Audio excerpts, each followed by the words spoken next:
নমস্কার বন্ধুরা, আজকে আপনাদেরকে কাঁঠালের বড়া করে আলু দিয়ে ঝোল করে দেখাবো। এখানে ছোট মানে এঁচোড়, যা আপনারা বলেন এঁচোড়, মানে এঁচোড়টা ছোট নিয়েছি। এঁচোড়টা সেদ্ধ করে মেখে নিয়েছি। সঙ্গে দিয়েছি পেঁয়াজ বাটা, আদা বাটা, রসুন বাটা, কাঁচা লঙ্কা বাটা আর পেঁয়াজ কুচি আর তিল দিয়েছি সঙ্গে, দিয়ে ভালো করে ম্যারিনেট করে নিয়েছি। এখন বড়াটা ভেজে তারপর রান্না শুরু হবে। কড়াই বসিয়ে দিয়েছি, তেল গরম হয়ে গেছে। এখন একে একে বড়াগুলি ভেজে নেব। এখন বড়াগুলি দিয়ে দিচ্ছি, লাল করে ভেজে নেব।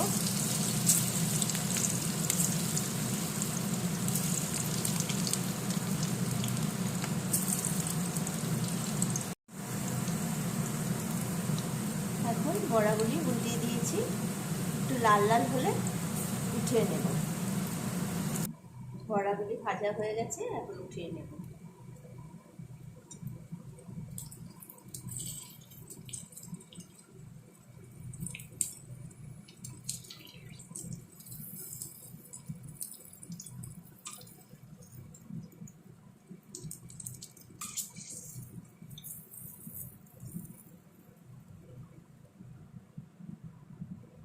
সবকটা বড়া এইভাবে ভেজে নেব। সবকটা বড়া ভাজা হয়ে গেছে। এখানে আদা বাটা, রসুন বাটা, পেঁয়াজ বাটা, কাঁচা লঙ্কা বাটা আর হলুদ, নুন আর কাজু বাটা 4-5টা আর 2 চামচ তিল বাটা দিয়েছি। সরি, হলুদ আর নুনটা দেইনি এখানে, পরে আমি তরকারিতে দিয়ে দেব। এখন জিরে ফোড়ন দিয়ে দিচ্ছি।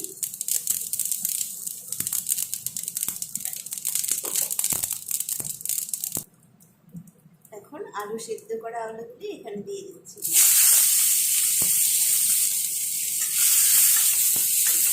আলুগুলি ভালো করে ভেজে নেব।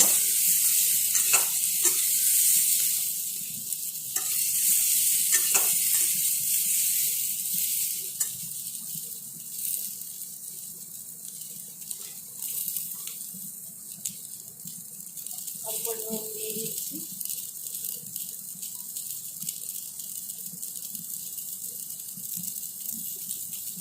হলুদ দিয়ে দিচ্ছি।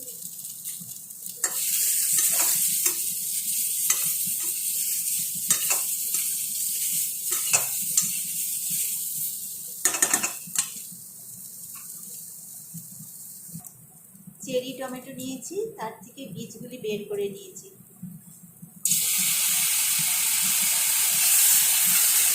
এটাকে দিয়ে টমেটোর সাথে ছাপিয়ে নেব।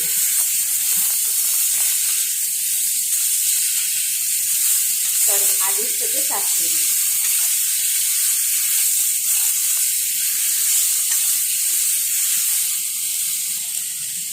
দিয়ে কাঁচা লঙ্কাও ছেড়ে দেবো আলুর সাথে।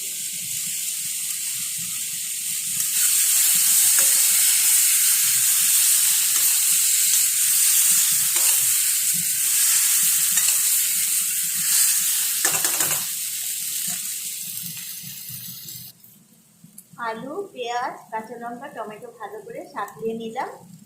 এখন মশলাগুলি দিয়ে দেব। এই যে মশলা,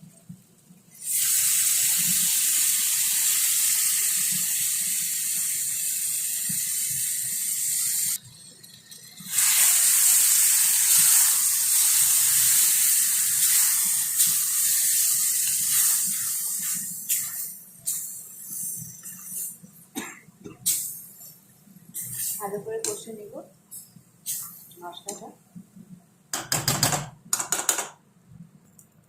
জিরের গুঁড়ো দিয়ে দিচ্ছি।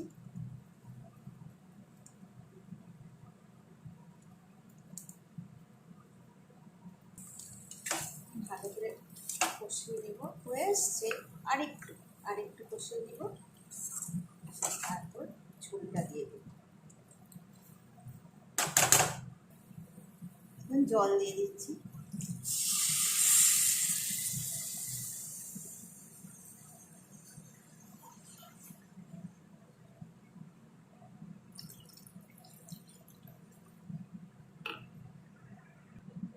জল দিয়ে ভালো করে নেড়ে দিলাম। এখন ফুটে উঠলে বড়াগুলি দিয়ে দেবো।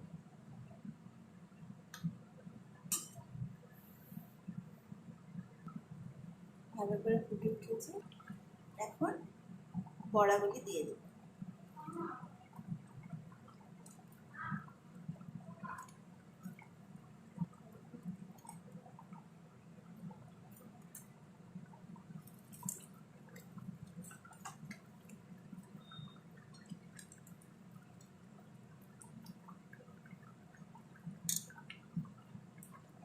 এখন তেজপাতা দিয়ে দিচ্ছি।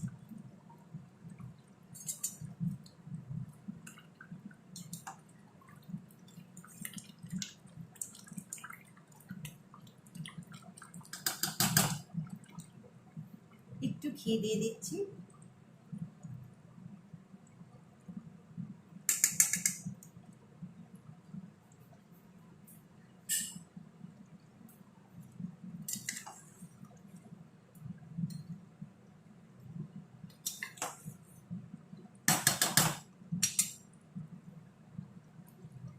হয়ে গেল কাঁঠালের কোপ্তা কারি।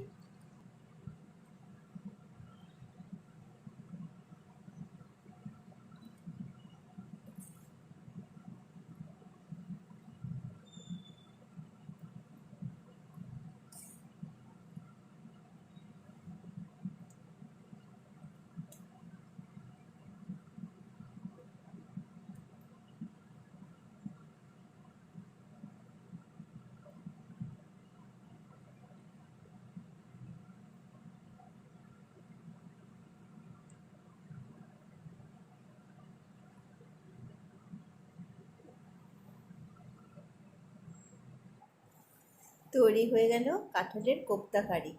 কেমন হয়েছে কমেন্টের মাধ্যমে জানাবেন। নমস্কার।